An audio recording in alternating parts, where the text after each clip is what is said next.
Hey everyone, welcome back. As we bring National Poetry Month to a close, our next guest is known for her powerful poetic voice, enforcing motivation, inspiration, vulnerability, confidence, but most importantly, inviting healing to and for her audience. She aspires to network, elevate, and grow with her community and hopes to make phenomenal changes to the younger generation and beyond while leaving a creative imprint through her art. Everyone, please welcome spoken word poet Angie. Hello and Hi. welcome. So today's show seems to be centered around healing, and healing seems to be a topic of discussion that I would like to even say is being normalized. Absolutely. And the fact that I want to say as artists, right? Yes. It's already part of our creation. It's part of our creative process. But to have discussions about it, and obviously you're a wordsmith, right? In choosing to be very direct in that being your target, what kind of reception have you been receiving from exchanging that kind of energy? When I give off the healing energy, I receive like a lot of love. Like a lot of people tell me they relate to me, or a lot of people say thank you for saying things that I probably didn't have the courage to say. So it kind of feels very fulfilling to be able to like I speak from my heart and I'm very direct and I'm very straightforward. So anything that I say, you won't miss. So sometimes being that direct, it causes like people to have a wake up call. So some people be like, I didn't think about it that way, or maybe like I was like lying to myself a little bit, and you made me realize I needed to be more aware within myself and I need to heal certain parts of myself, and it feels really good. Like it feels amazing. So give me an example of what we're talking about. Like there's this one piece I have wrote, and it's called "Ignoring Red Flags." Regular girl stuff, like you break up, you write a piece about your ex, but the way that I wrote it was very descriptive on missing red flags on like how us females we get comfortable with making excuses for things that we should just leave in the beginning. And when I read the piece, I didn't expect like to have like at least 2 or 3 women in the crowd crying. They came up to me and was like, "Thank you for your words." And to me, it was just more so of like I was just talking based on my experience, and I'm glad it was felt because I didn't know people could feel the way I was feeling. Even though I'm a poet and like people be like, you're supposed to resonate with everybody. You never really know. Sometimes you never know what hits the people. Right. So yeah. So when did you discover you were a poet? I've been writing since I was little, since I was young, since I was about 12. I wrote my first book actually when I was 12, and I left it out to all my kids, like my classroom, like not as like kids because like I'm older now, but like all my student, all my fellow students, Mentees? Oh, I don't know. Are you a teacher? Like what? No, like the people you're influencing, which would like be yeah, like when I your wrote a book, I mentees. was 12, so I like gave it to my friends, and like my whole school had read it, and the people were really influenced by it. To be honest, I was just a girl writing a book at Right, the time. right. So that's when I started to write. But when I got deeply into my poetry was actually after I gave up singing. I used to sing, and But you're singing again, because I saw it. But go ahead. No, we're gonna keep it. I didn't mean to interrupt your flow. Go, go, go. that's okay. So it was really in. I've always written, but mainly where I had the biggest wake up call, I'll say in college. Right. When I was in college, I was reading my friend, like my writings to my friends, and my friends were like, "And you should perform it." And at the age of 22, I decided I'm gonna just take a risk, and I did it. And now I'm 26, and I'm still doing it. And you're still doing it, right? So how was the pandemic for you? It was hard because the year before that, I just started coming out with poetry. So it was like how you come out for a year, then the whole world shuts down. And it's like, where am I supposed to go? But it gave me a chance to like heal. I dealt with like, some family issues that were coming to peace later. And I also dealt with like having to wake up and decide what kind of being I wanted to be. And I wanted to be the greatest, highest version of myself. And I'm still working on becoming that version. But that's how the pandemic went for me. A lot of learning lessons, a lot of shedding, a lot of healing, a lot of truths, a lot of awareness, and a lot of wake-up calls. Yeah, no, I'm making note of the language that you're using, because it's the language I love diving into. The greatest being I could be, right? Not the greatest human, the greatest being.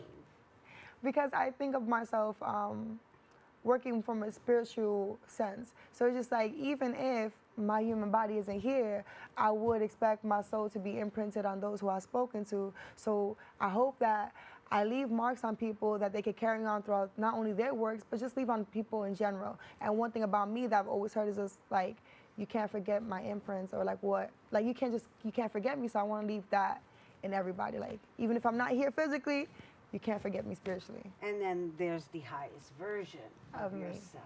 Yes. The highest version, I'm still working towards her. Well, I think that's a work in progress, and that's Yes. going to be for the rest of your life. Yes. I mean, at least that's how I live. That's You know what true. I mean? You're It's absolutely like right. you don't ever want to get to your destination.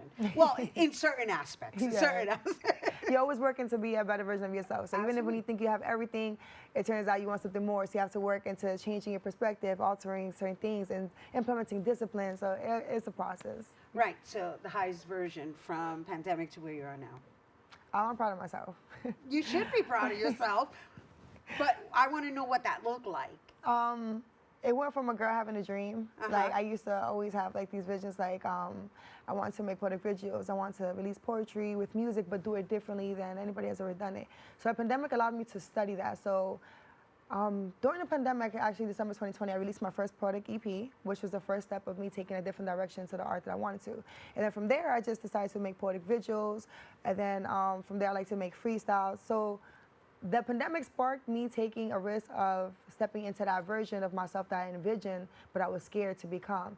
And now I'm stepping into even higher version of that person. So poetic EP, poetic visuals, right? So Yeah. it's not just about the actual text. It's not about solely about the lyrics. It's about the actual messaging that's being done either through the sound as well as the visual, right? Depending on which way you're doing. So tell me what that process is for you. What I guess obviously you're a living poet in every aspect of the word is what I'm getting. But the fact that you've expanded it into creating in that way, right?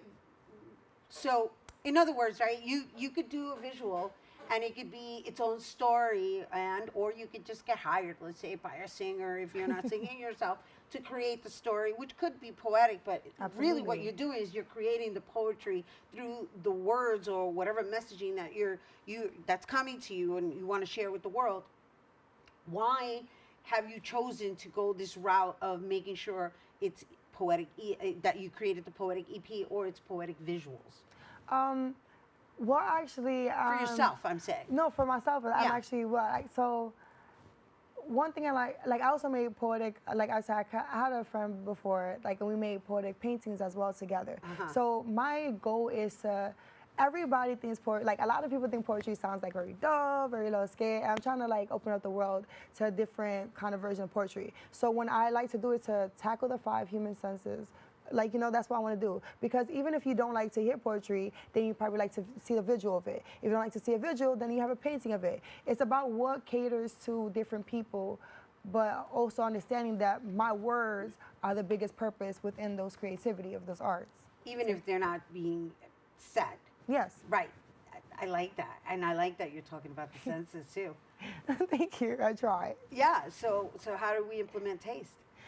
Taste, to be honest, I'm a cooker. So I haven't done poetry with taste yet, but the way I like to do it is like I like to cook. So anytime I go to events or something like that, like sometimes I like to vend. So I like to just give out food and be nice, be kind. I haven't done that poetry music with food just yet because I'm trying to figure out how I want to do it differently than what people normally do, like where they write, you know, their food and poetry. I want to do it different. So I got to figure it out. Well, it sounds like you're figuring it all out. I'm digging everything you're sharing, and I understand that you like to spend time with the next generation. So let's talk about how you're spending that time. So I'm a community assistant for the Department of Education. So I work with, at first I used to work with high school kids, now I work with middle school kids. And the way I do that is about switching their perspectives. Like, you know, growing up, I didn't have like somebody to like tell me, Angie, like this is the right way of being, or this is like how you should live your life. So my goal for them is to like, no matter how different they are, like it's okay for you to be different. If you think a certain perspective, I'm gonna tell you no, it's not like that. Like you can choose to look at life differently. I also do mediations with them. I also have conversations with them. And I also like I tap into my childlike self. So it helps them connect with you when they are understood in a perspective where they can be a child still as well. Yeah. And they're not always got to be like adult. They like to be understood and spoken to in a certain kind of way. So Yeah. it's manipulating the language in a good way Right. of how to communicate with different ages of kids, not just certain ages of kids. Right. And or just looking at them as kids. Yes. Right. Because we can learn a lot from kids. Yes, they're very gifted. A lot of them are very talented. I have some that be doing their own clothing line. I have some of them that are begging me to come to my shows because they do poetry. So it's just like, it's just being an influence. I tell my kids all the time, like, anytime I'm going to go to the next phase into my life, it's because I want to prove to y'all that I'm going after my dream. It wouldn't be right for me to push y'all forward and me not to push myself forward at the same time. Right. Because of that, I'm just selling y'all a false dream. Nice, nice, nice. And then again, you know, I spoke with a guest prior to this segment about how they listen to their own, right? So it's lovely that you organically have become this mentor to them. I appreciate that. It means a lot to me. It means more than I can explain, honestly. Yeah. They're a big part of, like, anytime I feel like down, they just remind me of how much loved I am. So it feels good. I don't have kids of my own, so it feels good to be fulfilled in that way. That's Sorry. awesome. So before we go, what are you going to be presenting for us today? My story, and I hope it brings healing to those who are hurting. And I'm very real and straightforward, so I hope that just take me as I am. Well, we appreciate you closing out National Poetry Month here on Open, Thank you. sharing all things poetry through the five senses. I appreciate you. Woo! All right, you guys don't go anywhere because when we return, Angie's going to perform for us after the break. You don't want to miss.